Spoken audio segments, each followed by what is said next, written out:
I know it's an interim belt, and there's always a little asterisk with that, but it's still a UFC belt. So I just wonder what the excitement level is like for you right now ahead of this moment. Yeah, I saw Figgy was saying this is a cardboard belt, it's a plastic belt, but it's still a world title, and I got to respect that, and this is everything I work towards. So he's not here, I'm here, I'm staring, squaring off against Brandon, and we get to run it back, so I'm excited. I love it. I mean, obviously you've been talented throughout your entire run, but these last 3 fights especially, I mean, you've just looked absolutely phenomenal. Is there something different, a key that you can point on and say, like, this is what clicked to get me in this current form? I've said it in the Cody Garbrandt lead-up fight where I was saying I stopped chasing that. I stopped chasing to becoming the champion and started believing it, and I feel like that's definitely what you're seeing. What you're seeing in the cage is just a product of the hard work that we're putting in at City Kickboxing. I train with world champions day in and day out. Alex, Izzy, I know what it takes. I know the mindset they have, and it's about having high standards, ticking off all the boxes, and I've done that in my last few fights, and for this fight, I've taken no shortcuts. I'm ready to go wherever this fight goes. It's a 5-round fight, my first one. But I'm at this stage where it doesn't even matter who I'm fighting. Brandon Figueroa is not about that. It's about love yourself, and I'm just more than ready to become a world champion. Is this a fight that you either A, like, knew you'd see this guy again, or B, like, really wanted to see this guy again? I mean, is this a fight you needed to have back? Yeah, it's a fight that I always wanted to run it back, and it's all about timing. The guy that fought Brandon back in the 2019 isn't the same guy that's fighting him this Saturday. Just some completely different headspace. Being a father now, being a husband, going through more experiences, and just leveling up everywhere. And I feel like the self-belief is the difference now. Before I didn't really believe it. Now, I truly believe I'm going to be a world champion, and that just comes from the training, the preparation, who I surround myself with, home life, balancing all of that, and just having fun while I'm doing it. So when you're doing all of those things, that's when great things happen. So I'm not naive. I know Brandon's done well since that fight, and that gave me a lot of confidence as well, knowing that after our fight, he went on to win a world title. So it just reassured me I'm fighting the best guys in the world. But he's had his time. He's had a taste of being a UFC world champion, and now it's my time. So, beating former world champions, beating guys that have never lost before, you're seeing this evolution in my game, and you're seeing that confidence. And I've got the momentum, and I plan on walking into hostile territory Saturday night. This is close to Mexico, being in Texas, in Dallas, Texas, so I welcome it. I want to feed off that energy. I love that pressure, and that's where I thrive, so I can't wait to get my hand race come Saturday. So you won't take it personal when you get booed? I don't take it personal. I welcome it. Boo me, want to see me lose. I thrive in that. That's what my opponents did. That was their downfall, when they overlooked me, underestimated me, and counted me out. And I'll never count myself out. I'm always in a fight. Even if I'm breathing, I'm still in it. And I know everyone back home in New Zealand and Australia are going to be watching this, and they're going to be tuning in. And I plan on being the next or the third world title holder at City Kickboxing. Yeah. You mentioned your teammates, obviously the championship level experience. Is there one piece of advice or one thing that they told you that stuck with you the most of, like, how to handle this week? Yeah, like I've seen them do fight week and defend their belts many times before, so I knew what was to come. More media obligations, more attention, more people wanting you. So I expected it. It's nothing overwhelming for me. It's something that I've kind of prepared for. So the one thing I've taken away from Izzy and Alex is they never count themselves out. They never doubt themselves, and they've always got the self-belief that is why they're defending their belts for a very long time. And I feel like that's the key here, where that belief is everything. And having Eugene in my corner, where he's done this many times before, having that calm voice in your head, in your ear, telling you exactly what you need to hear. I feel like it's great timing. Look what we've done in the last 2 years in this pandemic. Had to quarantine every time, had to do MIQ, didn't have coaches in my corner, so I didn't have the ideal situation and lead-ups, but look what we've been able to do. So now everything's back to normal, even playing field, and I'm just ready for everything. I'm in the best shape of my life. I'm peaking at the right time. I'm in my prime of my career, and it's my time. I'm curious what they've told you, whether it be coaches, whether it be teammates, about like this moment. Like, in one way, you want to treat it like it's any other fight, right? Like, you just want to do what you've always done. But on the other hand, you're fighting for a UFC world title. I mean, you kind of want to embrace the special moment, right? So what have they told you in terms of finding that balance? I feel like the big thing here is just stay present, stay in the moment.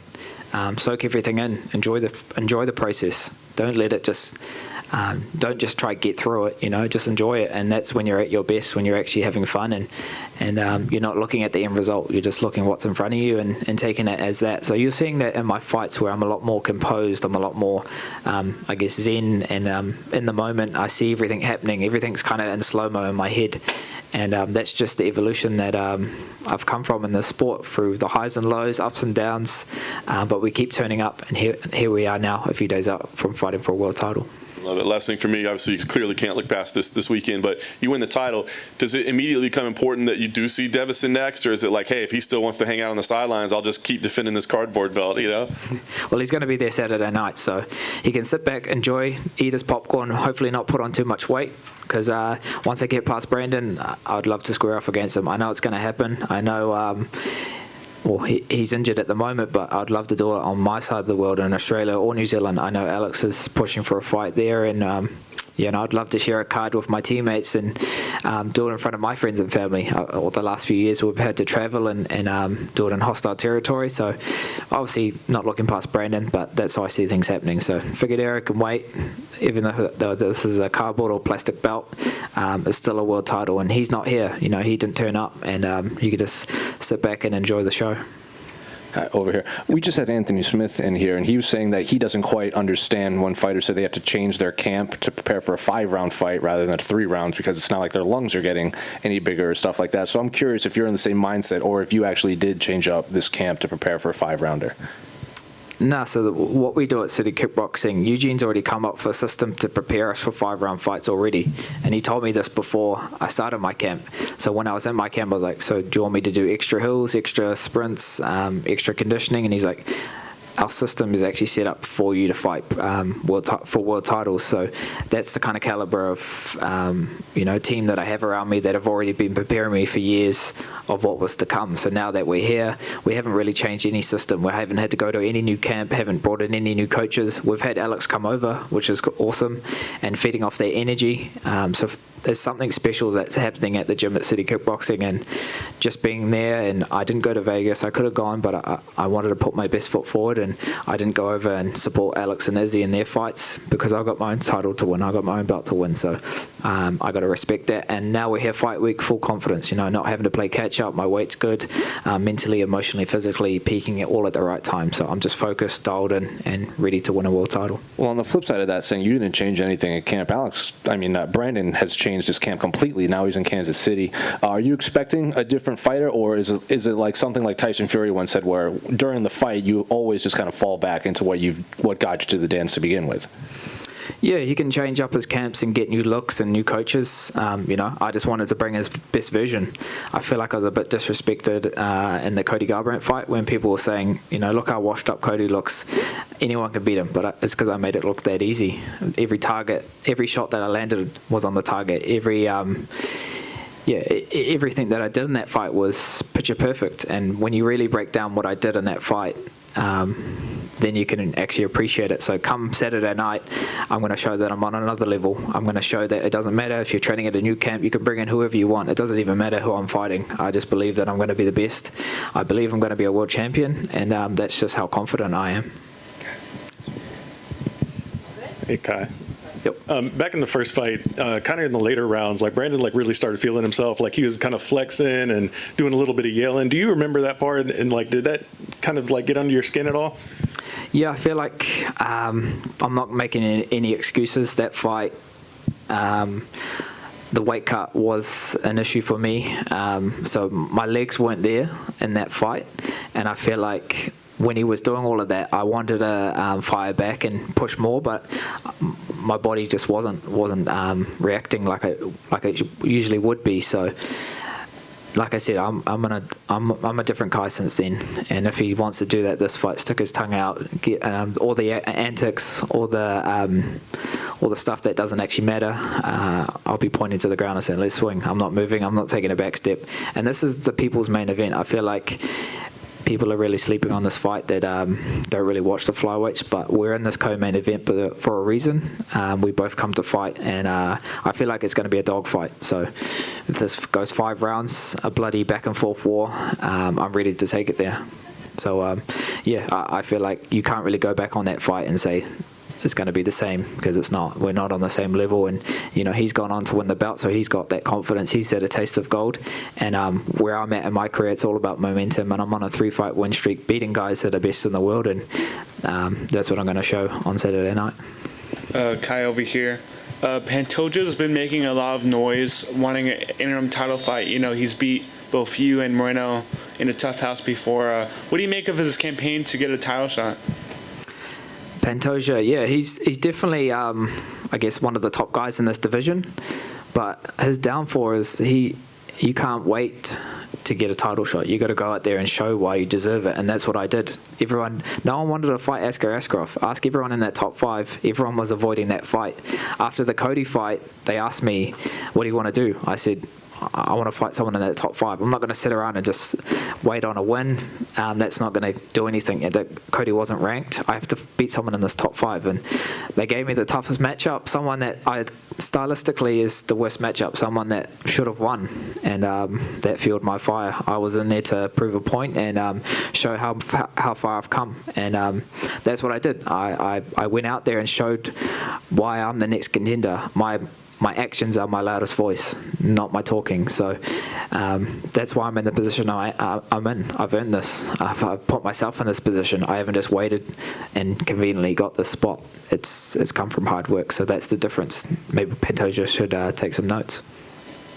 Kai, you mentioned that you guys have got, so to your right, you got something special going at the gym down there. How cool is it to have Israel and Alex coming to watch you and support you this week? Yeah, that's just the type of team we are. It's like family. I was in their camps. At this, they fought in the middle of my camp, and I've seen the hard work that they've put in. I've seen what they've had to do over the years to retain their titles, fighting the best guys in the world. And when they found that I was having a world title fight, and they said, hands down, we'll be there. We won't be there for the whole week, but we'll definitely be there for the fight. So it would be awesome to have them, ringside, appreciating my work, and that's what it's all about. Just showing up for each other. When the team is away, other teammates step up and give their bodies to help you, and that's just how it is. So.